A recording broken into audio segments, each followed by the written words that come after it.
Hello, my name's Tom Carhill. It's the 9th of September 2014. This video is something that I'm a little bit apprehensive about putting up because it's going to take me quite a long time to read. But seeing as I've read a few pages of it, and it all seems to make a lot of sense, I'm not necessarily saying I agree with it. But the thing is, the person who's done it spent a long time doing it, and it can be found on Sharon Kilby, KILBY.co.uk. And it's about Spivey's arrest of the 30th of July 2014. And that refers to Chris Spivey. And yeah, she thinks he's a shill. She said he's a shill for a long time. I don't use the word shill. I forget what it even means. But yeah, I think he's a COINTELPRO agent. Don't know whether he was to start off with, but you know, he's clearly been co-opted. I think it's kind of a sandwich approach. I think he was being co-opted by the people below him and the powers above him. I don't actually necessarily think he was all along. I think he was being pressured, and he didn't know what to do about it. And the reason I say this is because with the incident, which I'm going to read about now at length, it's a massive amount of work's been done there. Very impressive. I'm not sure what I make of it yet, but it's very, very, very, very thorough. He was definitely terrified of the fact that the police come around and pestered him. So he was terrified. I don't think he was faking that. Okay, right. Without further ado, this is 26 A4 pages, and it's got normal spacing, but it's it's 1.5 spacing. It's got normal margins. It's a lot to read. Okay. Chris Spivey's illegal arrest is covered on Spiv's site and repeated on shill sites such as indiemedia.org.uk. It would appear that he was arrested.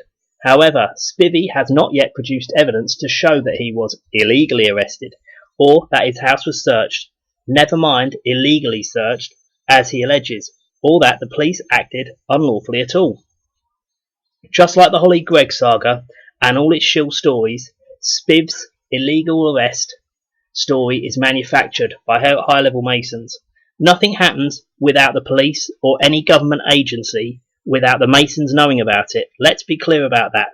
When you have a so-called victim who is a shill, you can be sure that it is a Masonic engineered event. The police and social services bigwigs are in on the charade. The arrest will have been orchestrated by Masonic high-ups within these agencies. The MSN Masonic hierarchy are in on it too. The cops who attend are probably genuine and just carrying out their duties under orders. Notice the usual highly inflammatory abusive language which is used by all these shill agitators. Also the fact that there is much dramatisation surrounding this arrest, but a total lack of facts and no evidence at all to support this story. In fact, someone, Wolfie or whoever his other mod is who writes under written by me, can't get the story straight. It is stated on Spiv's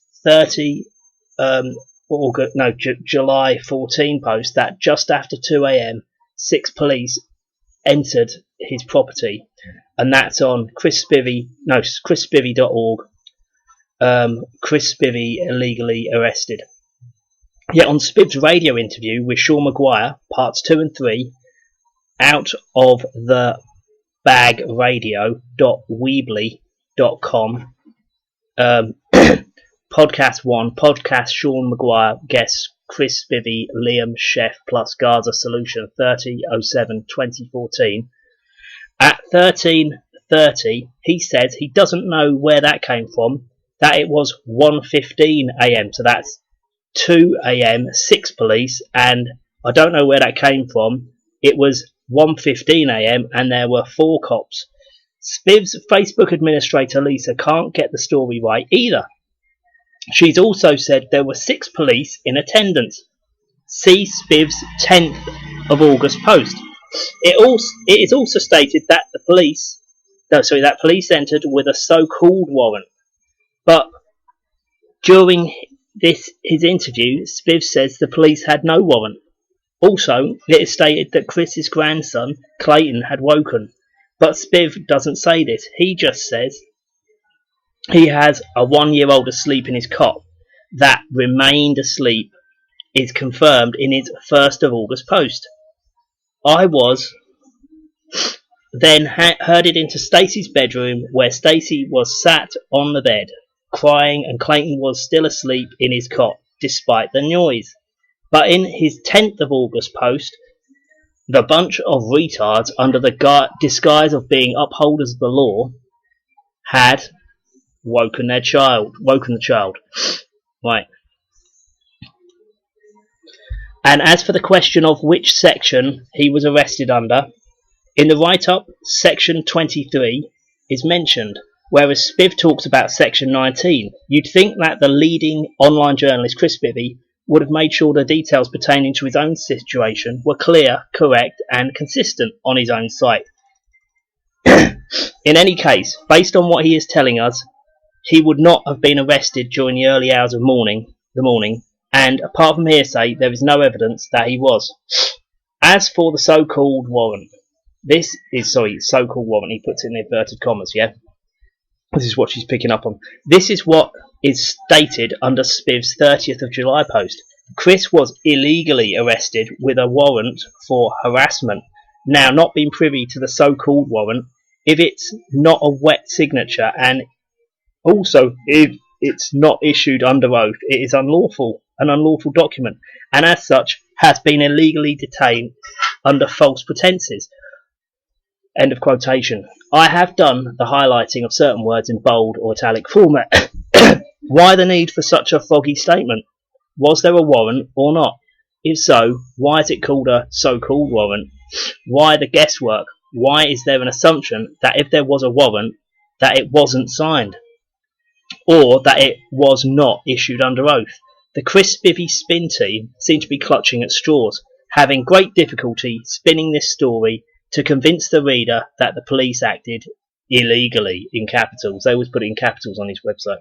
Note the complete lack of clarity and absence of detail to this story. If the oh-so-popular Chris Spivey, who's supposed to be at the forefront of research, can be so careless regarding his own situation, we'd be wise to question his accuracy and truthfulness with regards to other matters, such as his research into Woolwich Lee Rigby. It's no wonder the mass populace are not paying attention to the looming world totalitarian regime, when the likes of conspiraloon Chris Spivey are so easily discredited. Just one proven lie from a high-profile influential truther like him is enough to throw into doubt everything he says. But wait, isn't that the idea? Shilly Spivey serves his paymasters well. Wonder what reward they have in store for him, the prick. Seriously, folks, wake up. Chris Spivey is very dangerous to truth. It's no wonder the level-headed public scoff at the suggestion that we have pedos and pedo protectors in influential positions. It's not surprising that the folk cannot believe that super megastar Cliff Richard could be into kiddie fiddling. Isn't it a little coincidental that the suspicion surrounding Sir Cliff should spill into the MSM at around the same time as the Spivey arrest, and at the same time as he starts getting mega publicity in the UK's biggest selling newspapers? You really do have to marvel at the fantastic job shills do in muddying the waters with their contamination of the truth, which results when the truth is mixed up with lies. No one knows what to believe is true anymore. Jobbed. As for the 4 police officers, notice he doesn't name them or give them identity numbers, and he hasn't filmed them. You'd think a man of Spiv's stature and standing within the truth movement would have had recording equipment at the ready for such a scenario, especially since he's considered to have balls of steel, and would have had the front to do so, no qualms. Why didn't he film them? I would have thought that someone like him would have openly and secretly recorded them. He would then have been able to prove that the police just walked in, as he says during his interview with Mark Windows, and she's put a link. If he'd recorded it, we could also have seen or heard for ourselves if the police were noisy, slamming doors, causing the dogs to bark, rude and aggressive towards him and his daughter Stacey, arrogant, and that they were bully boys and spoiling for a fight. He would also have the evidence that those 4 police goons were ignorant of the law, that they'd searched his house illegally under section 32, had referred to their sergeant and then claimed that it was under Section 19, even though he wasn't arrested under Section 19. He would also have been able to prove the highly improbable scenario that, as stated in the 1st of August post, he was not allowed to witness the search and was herded into Stacey's bedroom. Also, he would have had the evidence that Stacey's two friends were subjected to the same police aggression and that they were made to give their names, addresses, dates of birth, which is almost certainly another lie. In fact, there is no evidence that those friends even turned up at silly o'clock in the morning to comfort Stacey. During the Mark Windows interview, we learn that Spiv asked Stacey to record on her mobile phone, but that the police had threatened to confiscate it if she did. Spiv said she would then have been left alone and her phone was her only form of communication. I thought she had two friends at her side. Wonder why Spiv didn't mention the phone confiscation threat during his interview with Sean Maguire. It's an important detail to overlook. Spiv and his Masonic dogs haven't thought this story out very well. He does mention it on his updated Shill radio station, though, which he tells us about on his 1st of September blog, and that's shamanicfreedomradio.podomatic.com, entry 2014-08, 27T 1219 380700. Right. Of course, none of Spiv's 400 plus commenters on his 30th of July post or any of the commenters on any of the posts I've scanned question anything. That's because most of them are Spivvy's lickspittle lackeys and mods. Anyone capable of honest critical thinking is banned from the comments section and forums.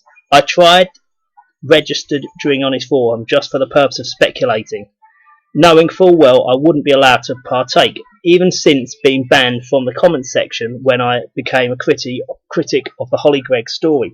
But after receiving a message that I'd been informed when my account had been activated, what I actually got was a big fuck off, if you put FO. During his radio interview, Spivey does not give details of what actually happened.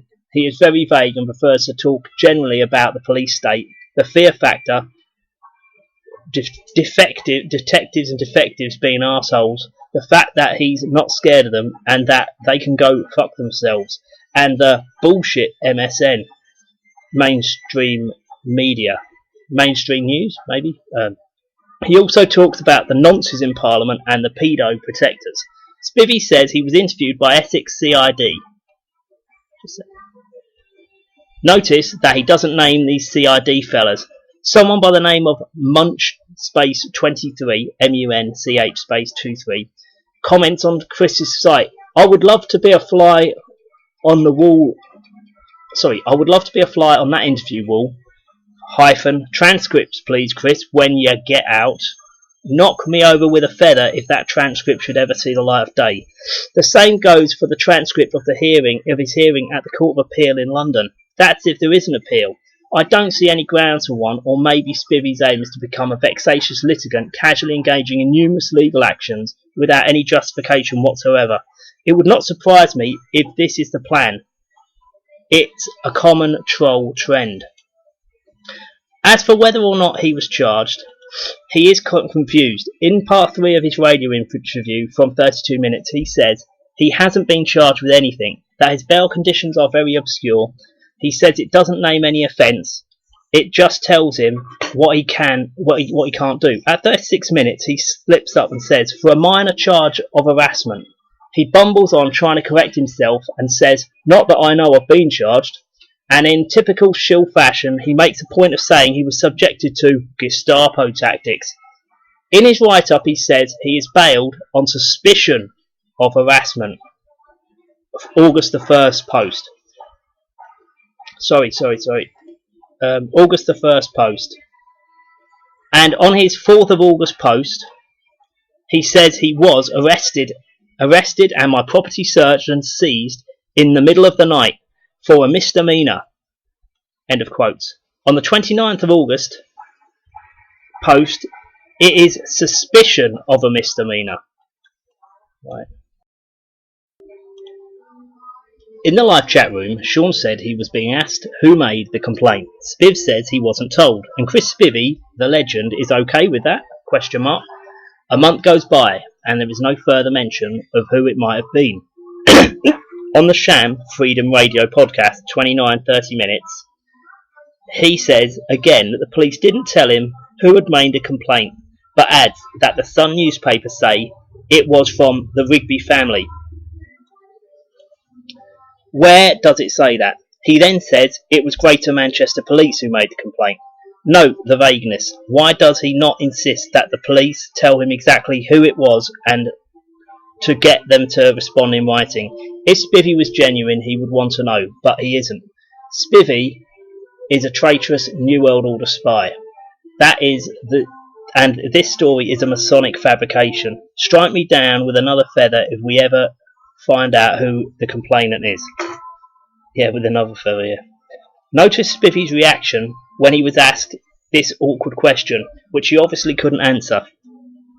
He did what all these fakes do. He quickly diverted the attention away and invited anyone to sue him if he's not telling the truth. The sneak tells Sean Maguire at around 25 minutes, I'm not harassing anyone. If anything I've said is untrue, anyone is entitled to sue me for libel. Yet no one has. You've got to ask yourself why not. Notice also that all his hangers-on and all his shilly chums comment along similar lines. This sue me tactic is a favourite used by all fake victims and shills.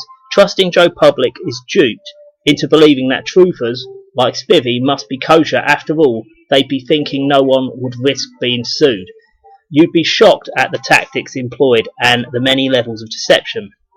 Chris Spivey would not be cockily inviting anyone to sue him if he wasn't working for and being protected for the Masonic powers. In any case, shills don't care if they are sued and sent to prison. That would just be part of the Masonic storyline. Everything they do is an act. They lap up the hero worship. Many of them ask to be incarcerated. They commit crimes to get themselves locked up. Maurice Kirk, Norman Scarth, Cool Grant, that's Caulgrant, Cool Grant, that's Maurice Kirk, Norman Scarth, Cool Grant, and they swear and they wear their vexatious litigant badge with pride.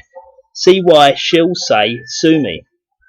Sharon Kilby, .co.uk site media, why shills say sue me.pdf. You do have to laugh at their oh so predictable behaviour. When you've studied a few shills, you see the patterns and you become very familiar with the way that they behave. As with all shill stories, the Spivey arrest story is sensationalised but devoid of facts and evidence and is full of inconsistencies and obfuscation. Also, with all shills, Super Shill Spivey surrounds himself with sycophantic moderators and fawning fans. One thing I find curious is his apparent pointing out to the police officers that harassment is not an indictable offence. Think about it. Would that be a natural response if you're confronted by police, especially in the early hours of the morning, and they're demanding to come in and search your house on the basis that you were suspected of harassing somebody? His interview seemed rehearsed and pre-planned. The story just doesn't stand up. According to the script, the police told him they're entitled to search under Section 32. Spiv asked to see the paper they were holding. They reluctantly allowed him to see it. On there, he saw that it stated they can only search the premises if it is an indictable offence.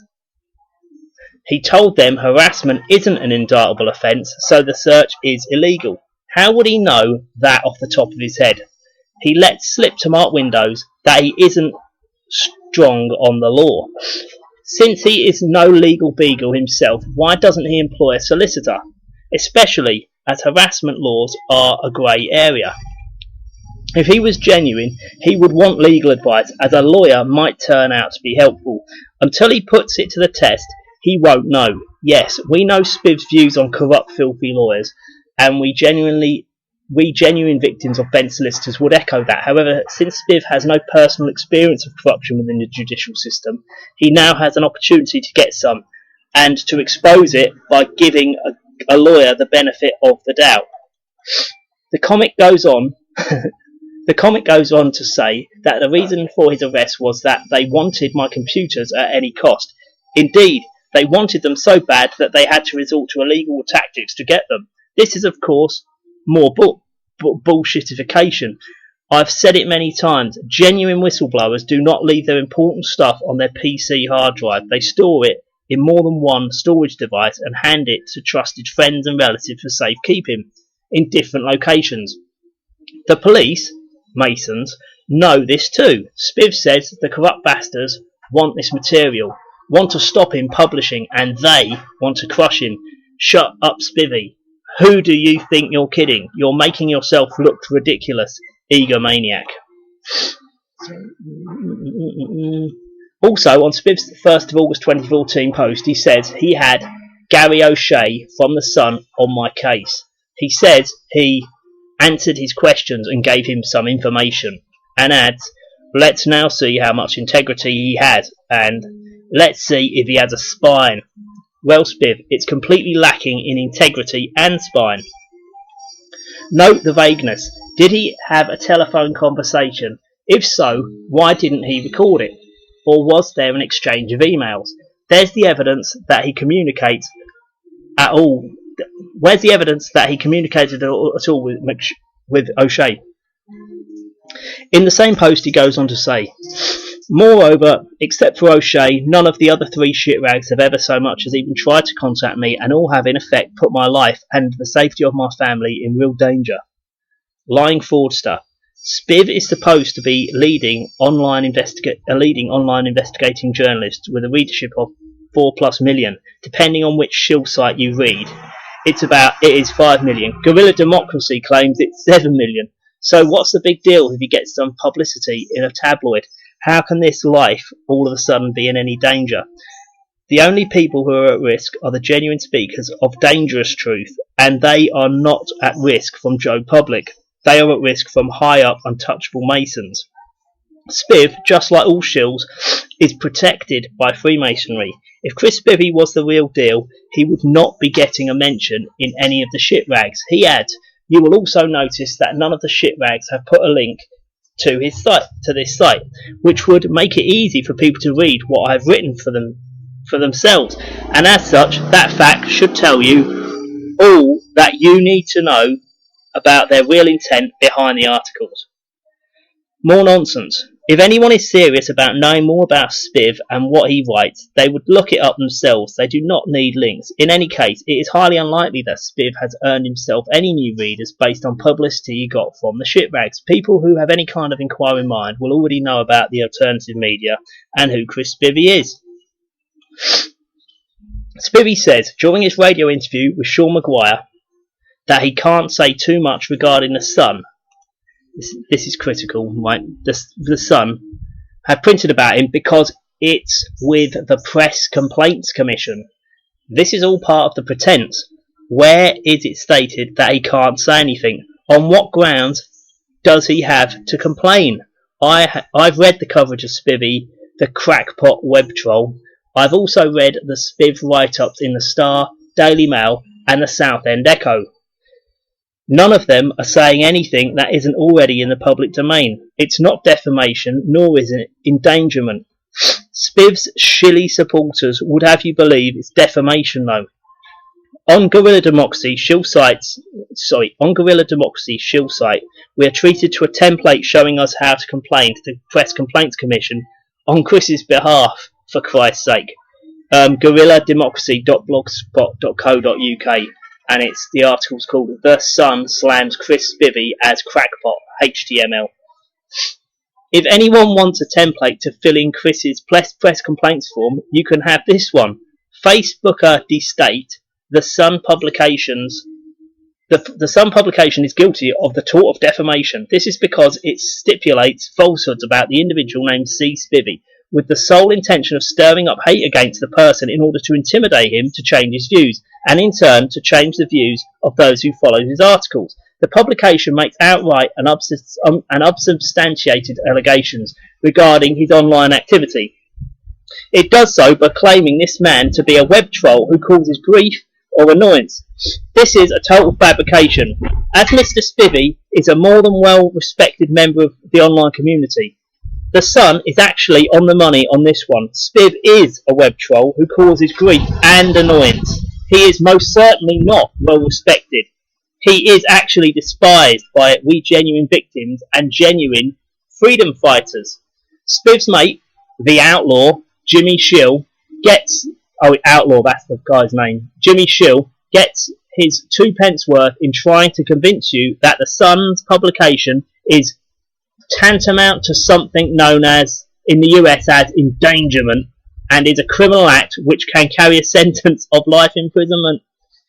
And what the Sun newspaper has done is no different to what the mainstream media constantly accuses other, usually religious extremists, of doing, which is what equates to hate speech, to encourage others to act in an equally reckless and criminal manner.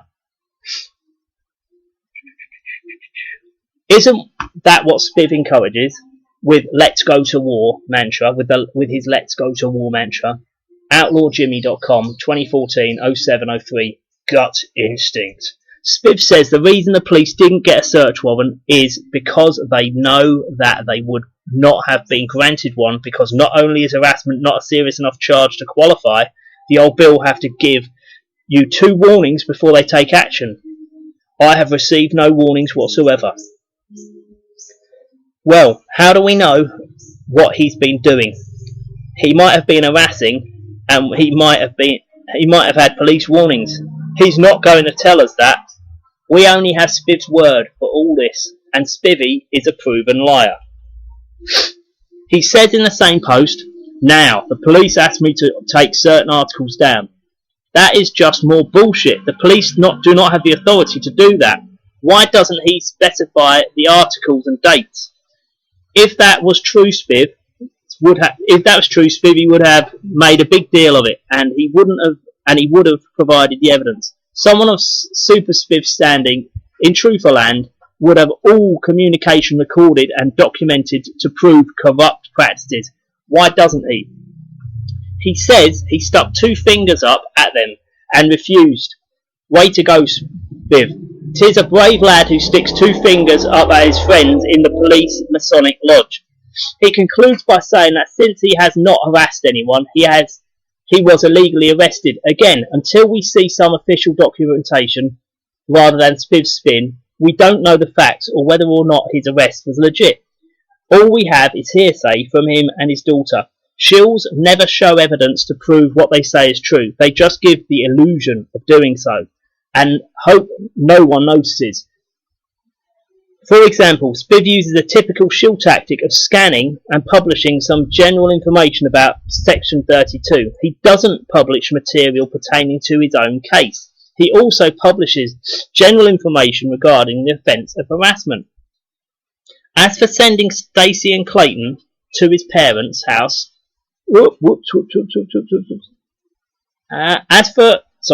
As for sending Stacey and Clayton to his parents' house, where they will be safe,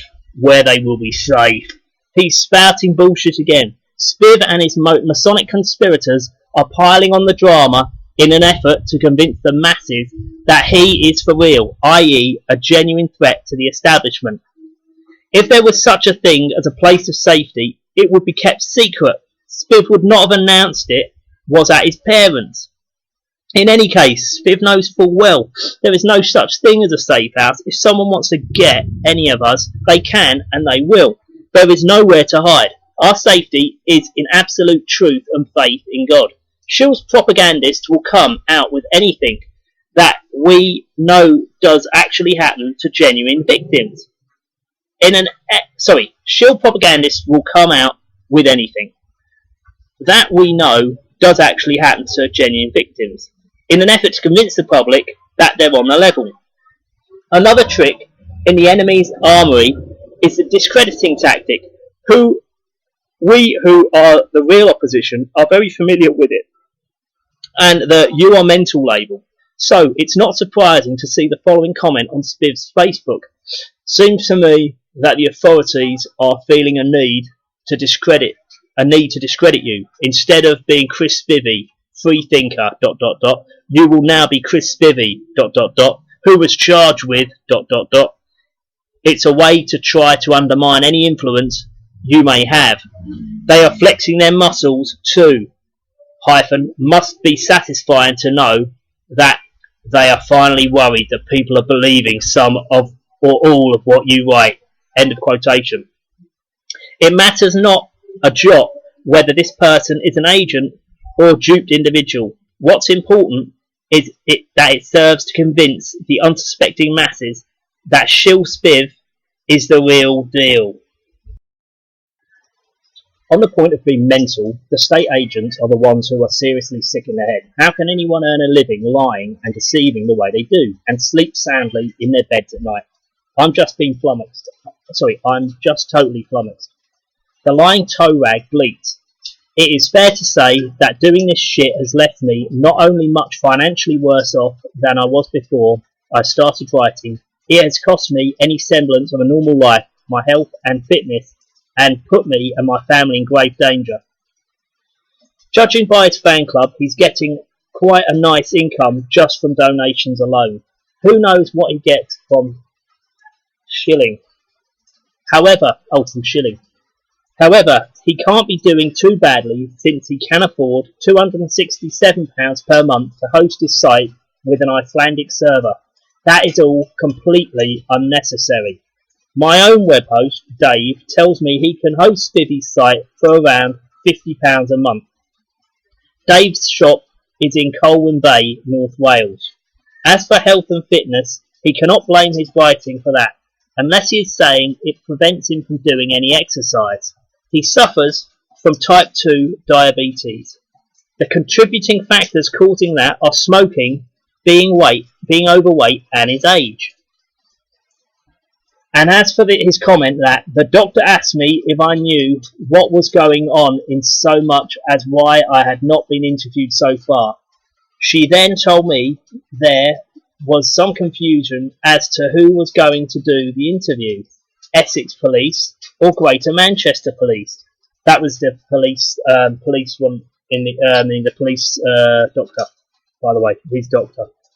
It's hard to believe that a doctor would be more clued up on his police interview than savvy Spivey. It just doesn't ring true. As for danger, again, that is such nonsense. He is protected by those he pretends to expose. He will only be in danger when the full awakening occurs en masse, and that will be from Joe Public. The only time Stacey will be at risk from the Masonic bigwigs is if she can find the courage to speak out and grass her dad up. Of course, she may be ignorant and therefore innocent. If she isn't already aware, though, she soon will be. I have a feeling that she is already in the know and is going along with the pretense. Something that makes me suspicious is her comment to Mark Windows, and she's got the link, which is, on you can look on Windows on the World, you'll see the interview with Spivey. At 58:50, where she says, they got here at 1:30 and they said they started the search about 1:45 and left at 3:55. 3:55 is very specific, especially for someone who's supposed to have been in tears and falling apart with fear, i.e. not in a fit state of mind to record details, And why would she say they said? I thought she was there witnessing all this.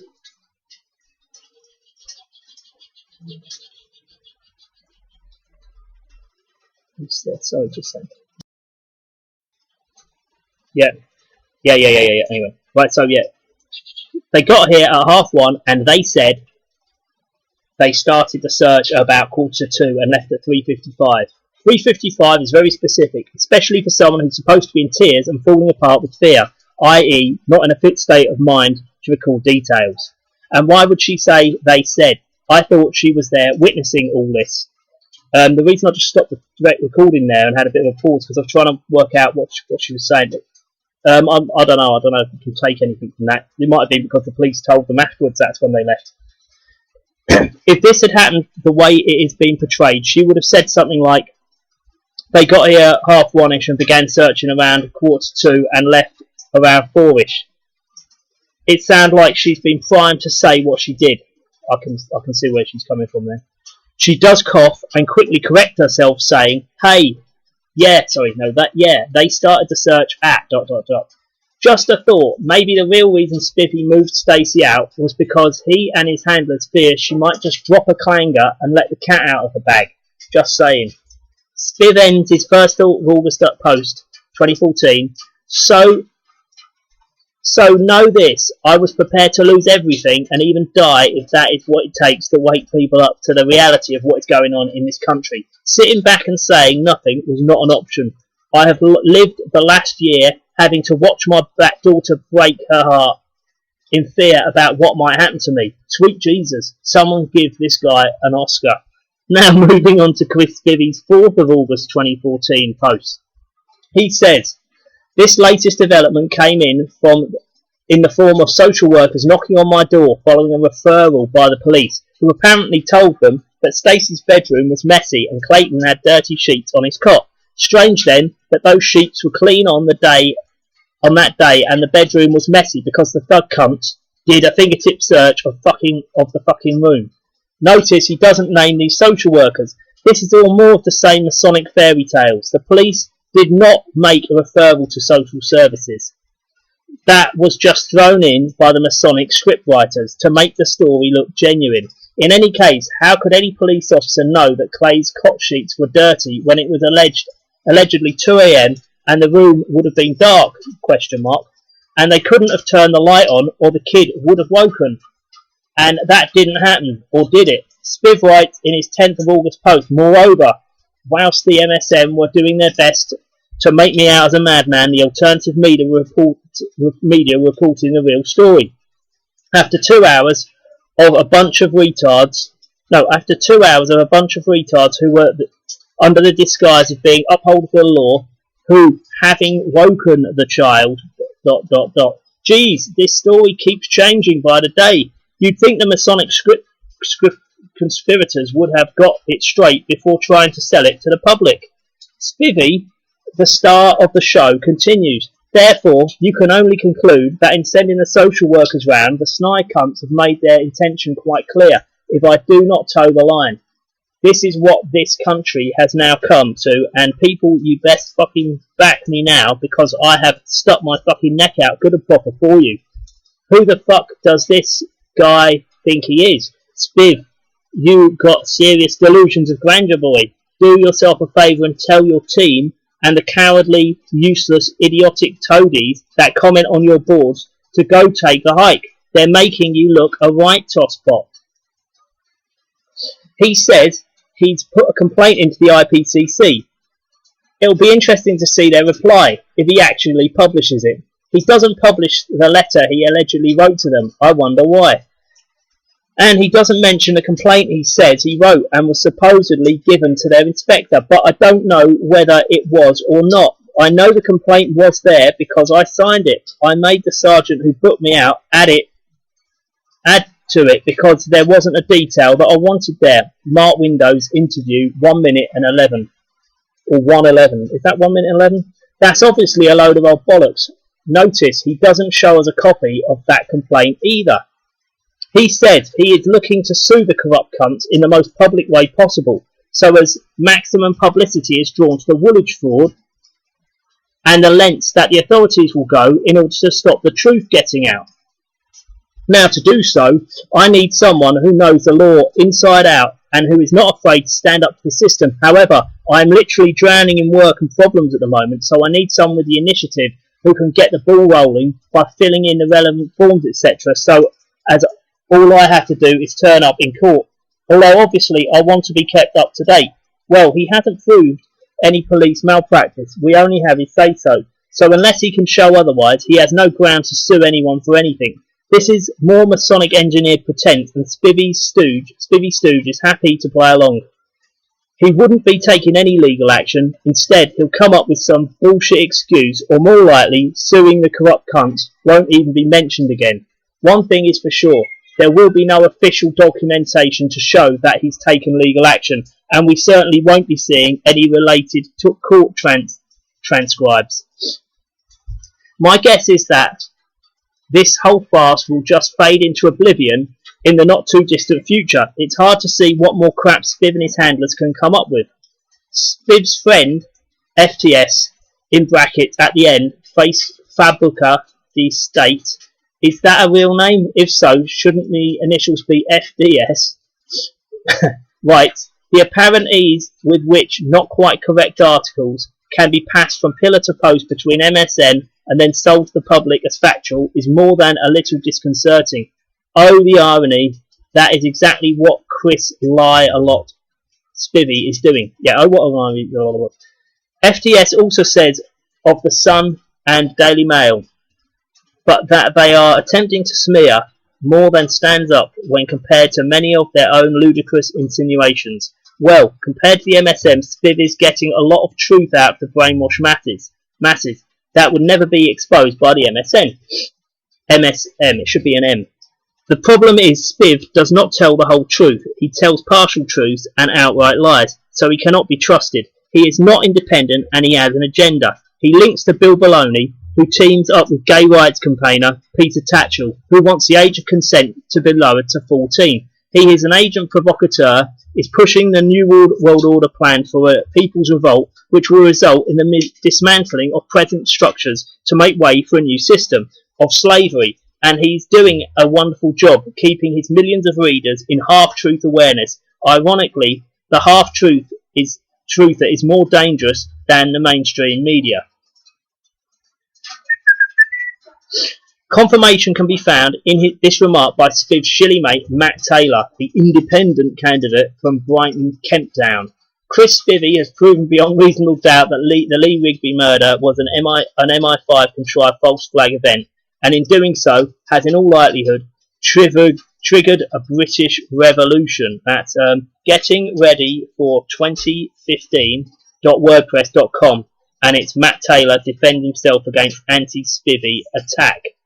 More confirmation is on the Guerrilla Democracy Shill site in the comment, bring his unique brand of investigative journalism to a whole new audience. Chris Spivey can sleep soundly at night knowing that he's the man who set in motion a rolling ball which will ultimately lead to a British revolution. That's on guerrillademocracy.blogspot.co.uk. The Sun newspaper calls Chris Spivey. And on Indie Media.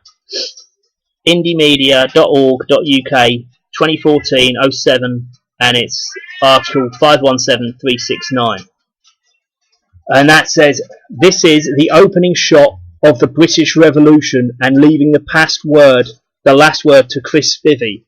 Let's go to war. More proof that Spiv is working for the enemy, furthering the New World Order agenda, is in the comment. Although Chris has been the victim of an upsetting experience, it can be used with ease to illustrate the purely fictitious nature of law and order in this country. There is no fictitious nature, and there is nothing wrong with our laws. The problem is that there is an illegal shadow authority, Freemasonry and other secret societies running through our authorities and judicial system, which means that our laws are not always upheld due to Masonic influence. Chris Spivey fails to mention that. He will only talk about the security services or MI5. He'll say things like, one thing is for fucking sure, we are without a shadow of a doubt now living in a police state, and that has got to change. The corrupt police have to go, along with the government and parasitic, insidious, perverted, good for fuck all royal family. FTS skits about the Daily Mail having no comment section. Well, neither does Spivey's site. Well, not for the more awake, genuine commenters, despite appearances. Read on. The claim this site did not witness any massive backlash, as far as I am aware, is an unsubstantiated statement. There is growing opposition to Spivey's site for the simple reason he does not welcome free, independent, critical comments. There is no such thing as free speech on Spiv's site, in his comments section, or on the forum. Growing numbers of people are being banned for no other reason than asking awkward questions or requesting evidence. Take a look at the following statement. If they follow things to the letter of the law, which they don't, and which they always get wrong anyway, then why were Jimmy Savile, Stuart Hall, Liam Britton, Esther Ransom, William Hague, Roll Paris, the McCanns and Lord McAlpine not turfed out of their beds in the early hours of the morning based on more than a reasonable suspicion and actual verified complaints. Here we see the usual shill practice of trying to make connections with celebrities, some of whom are convicted criminals and who are currently being exposed in the MSM. There are no links, and there is no evidence that Spivey was arrested at an antisocial and unsociable hour based on suspicion of anything. There is no official documentation showing the reason he was arrested, or that he actually was arrested even. We only have proof of the bail conditions. See Spiv 10th of August post, and even that document is not published in full. I wonder why. The document is not published in full. I wonder why. Is it because it reveals details of charges against him? ? As for sweeping statements like, if they follow things to the letter of the law, which they don't, and which they always get wrong anyway, that's just more of the same disinfo. Spiv or his friend Fabuka hasn't shown that they, the police, do not adhere to the law, or that they always get it wrong. Whenever laws are not adhered to, or there are any corrupt practices within the police or any part of the establishment, it is always down to the influence of Freemasonry. You'll never get that information from Spivey though. He's one of them, and the Masonic manipulators are not so foolish as to make the corruption that obvious. It's far more subtle. Easy to see how they keep the masses in blissful ignorance. The shills and fake victims and MSM have infected cyberspace with a many-layered minefield of disinformation. It's truly mind-boggling. That's how they keep the public asleep. In Spiv's 6th of August post, he's bigging himself up again and boasting about the amount of people on his site. He said, "Indeed, if you liken the support to water filling a bucket, then the negative people who all appear to want to fight me to see who is right, how does that even work? Are nothing more than a few droplets. Why the need for such comments? It's not about who is in the right, it's about the truth only, ... and that can stand its ground. All he has to do is provide facts and provide evidence, but all he does is talk the right talk." For example, further down he says, "Did I tell you that I am on bail, ... for no crime, ? By that I mean there is not a single offence that I have been bailed for, ... Not harassment, driving without due care and attention, GBH or murder, ... Zilch. I am in fact on bail to prevent me from, and I quote, interfering with witnesses or otherwise obstructing the course of justice. Why doesn't he show us the official documentation so that we can see ourselves? What, if anything, he's on bail for? For all we know, the police might have evidence that he's been committing crimes. Why should we believe Spivey's word over the police's? That's if they are actually involved, when he hasn't provided a scrap of proof to back it up. His story hasn't published any official documentation to show what the police... back up. Hasn't to show what the police are actually saying, and he hasn't proved any police corruption. Moving on to his 7th of August post, he said, on a personal note, I have today also heard from the social services who want to come round and inspect the place, cheeky cunts. Of course, I told them that I had no problem with that, which went down a treat, until I told them that for my family's protection I would be filming the entire visit. That news went down like a sack of shit, to be honest, and they were, obviously that's a lying tale to say, to be honest, isn't it? And they are now going to get back to me. Yeah, a likely story. Where is the evidence that SS acted this way? Did Chris Spivey record the telephone conversation? Of course not. There was no such dialogue by phone or text. If there was, Smug Spiv would have published it.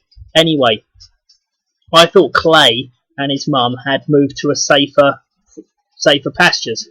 So if that's the case, what will be the point of SBSS visiting Spivey's place? Same old, all spin and no substance. In the 29th of August post entitled, I am Spartacus, Spivey the storyteller writes, the police then maliciously reported falsehoods to the social services that were completely without foundation. Therefore, the evil cunts could have only done so as to get the child snatchers involved with my grandson. The police allegations made to the SS were easily proven false, and we have had no further contact with the social services. However, this was only because I know how the SS work and was able to stand my ground with them. Had I not, my Clayton would have been in care by now. God, this guy really up his own arse, isn't he? Poor old deluded Spivey. He really does think he's Spartacus. Look, kids, do not get taken away and put into care just like that. Look, kids, do not get taken away and put into care just like that. There is a long process involving more than just a social worker, i.e. there will be all sorts of professionals involved, various meetings and case conferences. All shills push the idea that there are these gangs of social workers just grabbing kids and running off with them, never to be seen again. This is not what happens. That is all filthy propaganda pushed by Spivey and the shill dream team. Chris Spivey, you are the one reporting falsehoods. On the 30th of August, he published a letter from team manager Julie Robinson, which said, "Further to our recent involvement with the above child, I am writing to inform you that the assessment has been cancelled and we are now closing the case. It is almost certain that this letter is a fraud and has been written by a Masonic hand in a bid to try and silence the skeptics. It just doesn't read true. Even though it is signed by a woman, it will all be Masonic driven. All councils are Masonic controlled. If you don't believe this sort of things happen, take a look at this video. Read the current exposure of the Rotherham child sex abuse scandal and Masonic cover-up. It is entitled, Researcher Faced Hostility from Rotherham Council Over Abuse Reports. www.bbc.co.uk/programmes, spelt in the English way, PROGRAMMES, /P025 or 025 WP17. From 2:45 minutes, we hear that child protection specialists carrying out Home Office funded research discovered widespread exploitation and sexual abuse of children over a decade ago. Her findings were suppressed by the council. She even phoned the Home Office in 2002 to warn them about what was going on. Soon after, she was told by a new manager that she was being suspended for gross misconduct. She was given copies of the data sheet submitted to the Home Office evaluated with 4 sets of handwriting on recording various comments and requests, and she was told by a new manager in no uncertain terms that she was to edit her research to meet those demands and requests, to say something different, to take bits out completely, to give a very different picture. Not about what had happened to the children, but about the professional responses. It was about presenting them in a favourable light. The Home Office and Home Office evaluators ignore the researcher. Her research project lost its funding. She was cut dead on her knees and out of a job. See also www.bbc.co.uk/programmes /B04FZB7 Mike, like M for Mike. At 1:13, South Yorkshire Police Chief Constable from 1998 to 2004, Mike Hedges comes on to defend himself. He insists he was not aware of widespread child abuse and that he can't recall the letters which had been sent to him by the researcher in October 2001 and 2003. He says if the inquiry by the current Chief Constable David Crompton goes ahead, he'll be interested to see if he was shown those letters. David Crompton said the inquiry would examine the role of both the police and council ... and address any wrongdoings or failings. That translates to, we can be sure of yet another Masonic inquiry and more of the same cover-up coming up, all paid for by thee and me, the long-suffering taxpayers. Incidentally, it's odd that this important interview isn't available as one of the clips. Is the Today programme on Radio 4 trying to prevent a large listenership? You can read some of it here. www.bbc.co.uk/news/England /UK-England-South-Yorkshire-29 041925. Also see www.bbc.co.uk/news/UK-England-South Yorkshire, South-Yorkshire 290-31397. Sorry. Notice also that HGJ Shill's reporting of the story is no different to MSN. Holly Gregg Justice? I think that'll be Holly Gregg Justice. They just copy-paste the same old half-truths. You never get any independent research from any of these so-called alternative media broadcasters. http://hollygregjustice.blogspot.co.uk, blah blah blah blah blah. Yeah, it's one of them. It remains to be seen how Super Spiv reports it. No shill will point out the reason Rotherham Police and social services failed those children and instead protected or encouraged the pedos is all down to Freemasonry. To suggest that social workers did not do the job they're paid to do for fear of being seen as racist is disgusting and pathetic propaganda, an absolute lie. Neither would any shill report that the reason no one at Rotherham Council will be prosecuted is due to Masonic control within the council. It is evident that if any decent social worker or police officer or counsellor had tried to raise the red flag, he or she would have faced immediate dismissal and worse. Remember what happened to brave and upright Alison Taylor, the former Celia social worker who blew the whistle on abuse in the children's homes in North Wales. It has got to the stage now whereby all the decent staff within child protection services do not reach lofty heights within the profession despite their merit. These positions are reserved for the unscrupulous ones who are prepared to lie and deceive in servitude to the Masonic masters. If social services were generally involved with Spiv's family, their intended assessment would consist of mainly speaking to Stacey and watching how she interacts with Clayton. I show how now I've got lots of experience with social services. See sharonkilby.co.uk/site/Sharon and Kilby story.php. They would be visiting her where she is currently living, i.e. her grandparents' house, and they'd be writing to her care of that address. They would have no need to nosy round Spivey's place, and even if they did want to, it's just laughable to suggest that they were put off by his warning that he'd be filming them. There is no evidence of that being the case. If, however, what he is saying is true, he has blown a perfect opportunity to prove that social services are corrupt. If he was genuinely trying to expose corruption within social services, he would not have announced to social workers that he would intended to film them. He would have recorded them covertly. He would have even been happy to let them into his home, and he would have been civil and fully cooperative, not cocky and arrogant.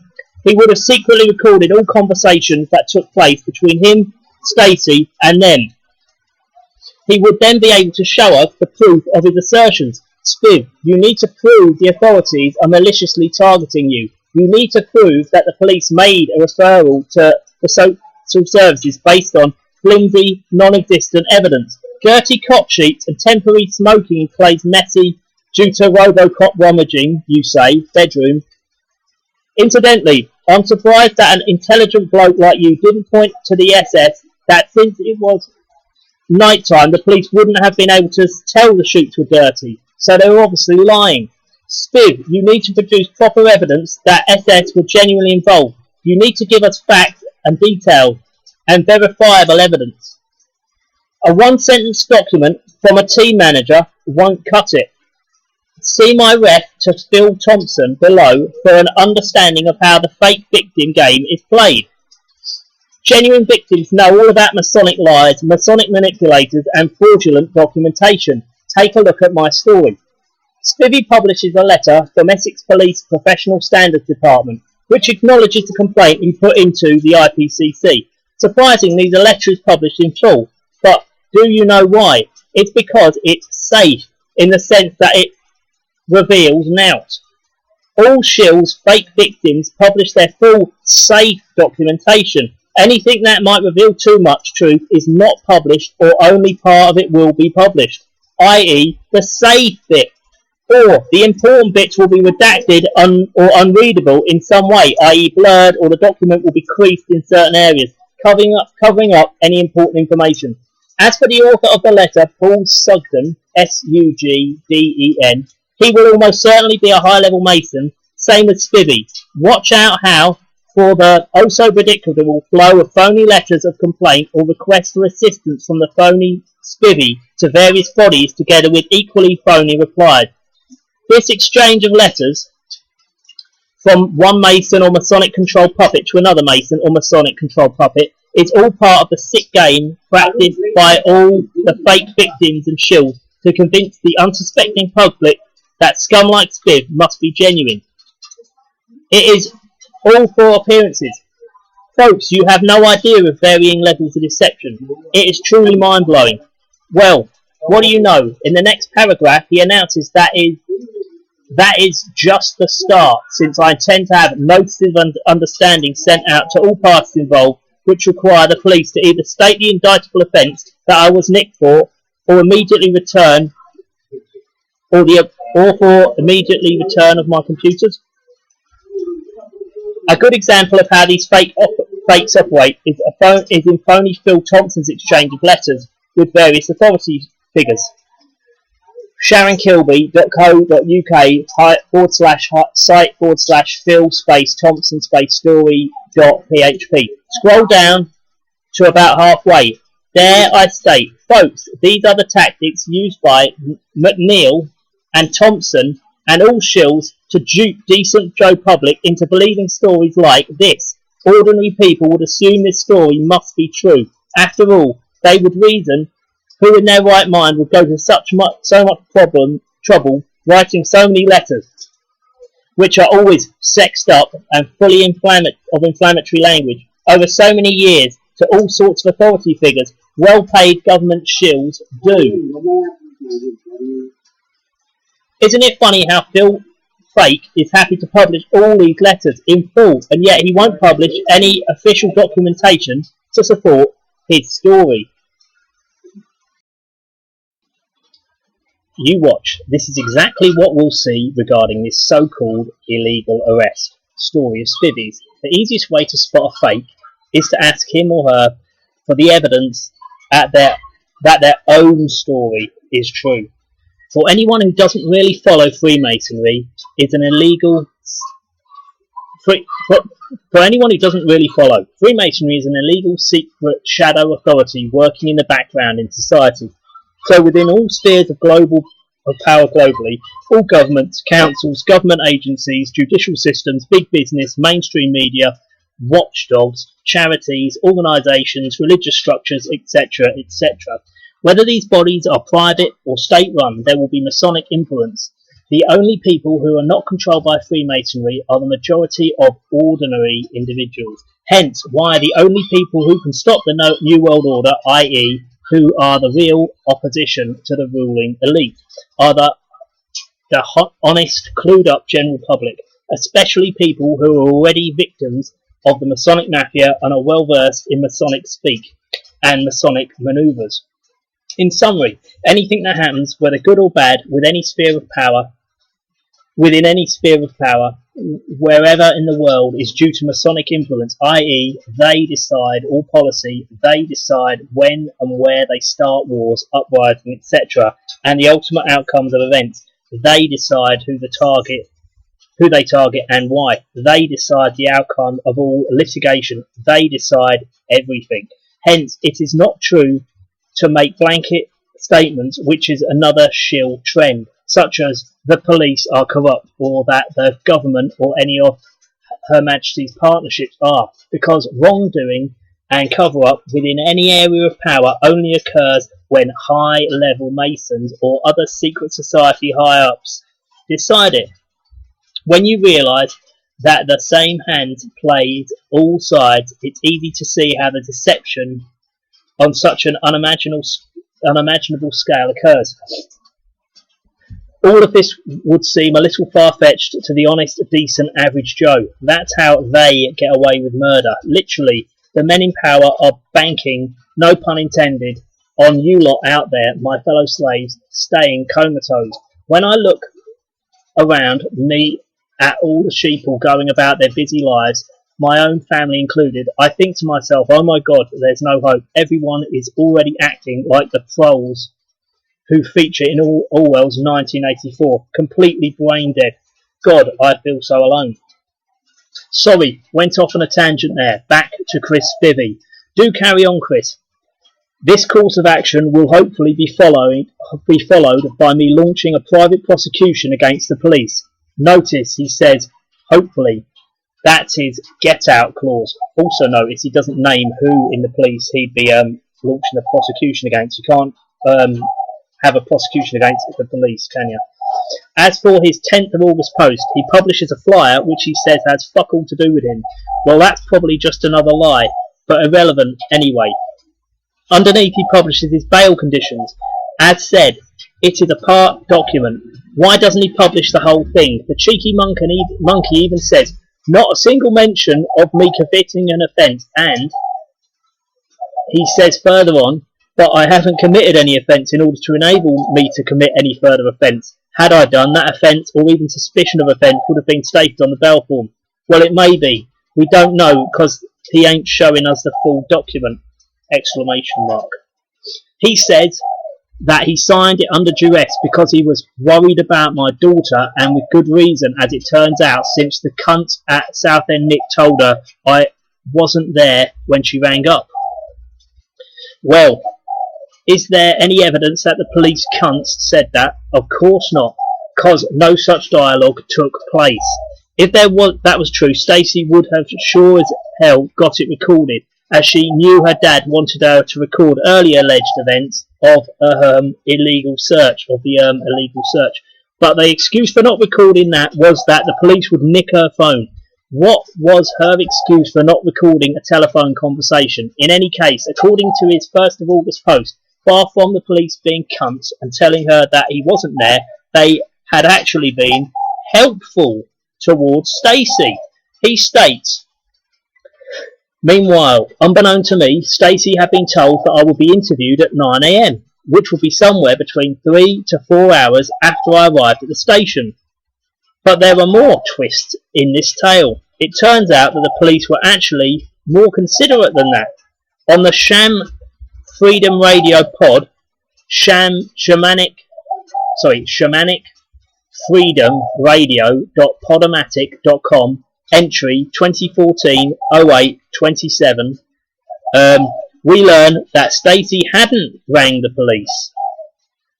They had visited her. At 26 minutes, Spivey explains that the police were so worried that he was without his diabetes medication that they insisted on going back to the house to collect it for him. Whilst there, they told Stacey that her dad would be interviewed at 9 o'clock.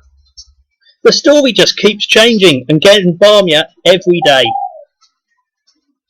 Oh, what a tangle web we weave when first we practice to deceive. I am curious as to when Spivey did the Sham Radio interview, as it's clear that Clay is back with him. You can hear him in the background screaming, so I wonder at what point it was deemed safe for either Clay or his mum to set foot back in the house, and on what basis has the threat to them subsided. Another thing I have to point out, have you noticed that Spivey can talk for ages and he pretty much repeats himself on the so-called interviews that he does? But what does he actually say regarding his own soap opera? Not a lot. That's another dead giveaway sign that someone is a fake. Genuine victims give a detailed, consistent account. They name names and they have lots of verifiable evidence. As for the radio hosts, anyone giving Christopher Schill airtime is either a shill as well or incredibly naive. If any of them are genuine, they'd be wise to do the research, realise they've been duped, and put the record straight. The bit Spivey does show us of the bail sheet states that conditions are that he is 1. Not to contact any family members of the deceased soldier Lee Rigby, either directly or indirectly. The reason is to prevent further offences and interfere with justice. 2. not to contact directly or indirectly Gavin Vittler or Christopher Amos. The reason is to prevent further offences. 3. Not to publish any communication via any website or through any social media with regards to Lee Rigby or his family. The reason is to prevent further offences. Well, this suggests that he has committed at least one offence. It looks like he has been harassing the Rigby family in some way, and Vittler and Amos. As said, until we have the full facts of the matter and the official documentation, rather than partial truth and Spivey spin, we cannot know whether or not his arrest was unlawful. Spivey has certainly not proved it, and we cannot just blindly go along with what the arrogant twat says. Of course, we're never going to see anything of any importance in the way of official documentation.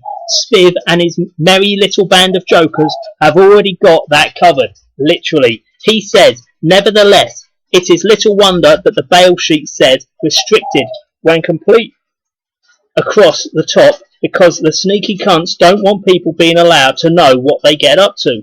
There's no evidence that the sheet says that because he doesn't publish the top bit. Clever little bastard. Sorry. The only person being a sneaky cunt is him. In any case, isn't he supposed to be this fearless warrior scared of no one?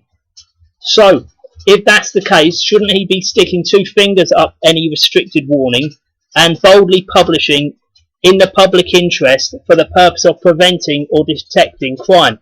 During the same post, the great pretender asked whether the officers who allegedly searched his house were planting a bug. Struth, give me strength. They were not planting anything. I'd be surprised if any police officer was even in his house. There's certainly no evidence for it. In any case, no one needs to come into your home and bug you. This is not James Bond stuff. The funny handshake brigade know everything the genuine exposers of corruption are doing. That any real opposition to the powers that be are monitored very closely by the dirty brigade, high-level Freemasons. He goes on to remark, you also need to ask yourself how 3 national newspapers got wind of the arrest so quickly. He knows why.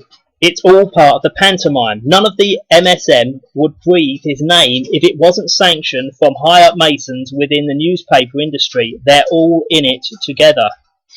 He then says, moreover, I have not been ordered to remove any of the articles that I have written, let alone those on the Woollychokes, and as such they cannot be the cause of the harassment, or else I would be guilty of continuing to do so. What was he saying back on the 1st of August? Now the police asked me to take certain articles down. I just want to butt in there. They can't make you take articles down because it wouldn't be a repeat of the harassment if it just stays there. The police could ask you to take them down. They couldn't tell you. They'd need a court order telling you to take them down. There'd have to be hearings and stuff like that. So that isn't in any way proof that Spivey cited there. But he has contradicted himself. Stop playing games, Spiv. Just give us plain facts and provide the proof. Whoops, I forgot. You shills only deal in lies and obfuscation. What lofty level in the lodge have you been promised for your local servitude to Satan? May you and your fellow Masonic brothers in arms rot in hell. Spivey claims that whilst the mainstream media were doing their best to make me out as a madman, the alternative media were reporting a real story, shying away from arresting him for libel or slander. Stephen Kavanagh, the Chief Constable of Essex Police, was forced to scrape the bottom of the barrel and come up with harassment as the means to an end, while Chris will no doubt walk free due to the fact he was preventing and detecting crime, which is the exception to the rule of the harassment law. The incident will be viewed, the powers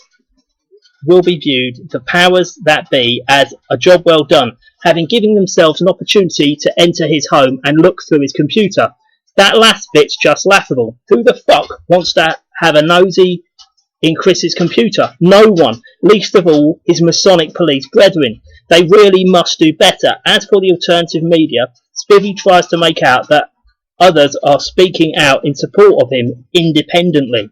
The only people supporting him are fellow shills who make up the alternative media and duped individuals. Finally, note the way Spiv and cohort are hinting at the grounds for which he'll be let off. On his I'm Spartacus, post, he said, 1. A woman I know of who is investigating child trafficking was arrested 3 days after me by the Abingdon police on behalf of the Metropolitan Police. I had at that time never so much as spoken to the woman, although she had added me as a friend on Facebook a month or so earlier and had republished a couple of my articles on her website. However, when the Met CID interviewed her, they specifically asked her if she knew me and why she was publishing my articles on her website. Now, why would the Met be so interested in me when I have never been in trouble with them? And indeed, it was Greater Manchester Police who had requested Essex Police to arrest me for the harassment misdemeanour ? Spiv, you don't half tell a load of porkies. The Met CID did no such thing. You and they are on the same page. Name the woman and her website. He continues, I appeared on Jim Hustle's The Rock Show on the Monday following my arrest. 2 Cardiff Special Branch coppers knocked on Jim's door. Cardiff Police, based in an hour and a half drive from his... The 2 SB officers, that would be Special Branch officers, told Jim that if he valued his reputation, then he would have nothing more to do with me. They also told him not to tell me that they had spoken to him, which he obviously ignored. So there is proof that 3 major police forces, Greater Manchester, Metropolitan and Cardiff, are all actively taking a hands-on interest in my activities and are prepared to go as far as illegally arrest me, steal my stuff and try to get my family split up, all on the basis of a suspicion of a misdemeanour, which they had not even bothered to follow standard procedure on, and without so much as a shred of evidence to warrant the arrest. Right, end of quotes. Lying wanker Spiv, seriously, who's telling you to write this shite? Where's your self-respect? Grow some balls and tell your Masonic handlers to go do one. Give the same message to your mate Jimmy Hustler too. He continues, the issue is about free speech, and if they are allowed to silence me, then you are all truly fucked. The issue certainly is about free speech, and Spivey, the traitor, is doing a fantastic job of speeding up internet censorship. The sooner someone silences Spivey's lying mouth, the better. He adds the following. 1. Now, I wasn't going to mention this last one, but I think that it is only right that you should know what I am up against here. You see, I have been contacted by someone working for the government who warned me that the sniffer pissing monsters are trying to shut me down by hacking into my accounts. ... I kid you fucking not. I will also point out that apart from some of my team on here, no one else knows that I was hacked until now, of course, which gives added credibility to the info. I was also warned by this person to be very careful because I am being constantly watched. However, rather than show the whole strength of my hand, I have sent the evidence to this conversation to Wolfie, who in turn has sent it on again for safekeeping, just in case something should happen to me. End of quotation. Sounds very serious. True lies, you mean, Spiv? You are up against your own miserable, filthy lies only. Tell the truth and it will set you free. But you will need balls of steel. Who is this government snitch? Shills do not get hacked. Neither do they get shut down. Real true soldiers do. You have no credibility. You are being watched by me and other COINTELPRO exposers, not them. You and Wolfie, appropriate name for a shill, need to escape the wolves. Find Jesus and ask him for the strength to speak the truth. What's Wolfie's real name? Who is he so scared of that he dare not reveal his identity? One thing is clear as regards Spiv's arrest. We are not being given the facts. There is no evidence that his story, which is riddled with inconsistencies, is true, and he has not proved any corruption within the police, social services, or any government agency or court. Another thing that's clear is that the public are waking up to the fact that lying hypocrite Chris Spivey is just another fully paid up shill rat shill. It will not be long before he is fully exposed and takes his place in the Hall of Shame together with his mates, the thoroughly discredited and debunked super shill David Icke and the now disgraced slimy shill Brian Gerrish. Right, so that's that, and that was Sharon Kilby, and you can find that on sharon.co.uk/site/media/Spivey SPIVEYS _arrest _30/July_2014.pdf. Thanks a lot. I've been Tom Kyle. Hope you enjoyed listening to that. I'd be interested in your response. I think that's a great bit of work. There's so many holes she's shot in him. I just don't know really why she bothered, but I'm glad that she did. Okay, thanks very much. Bye bye.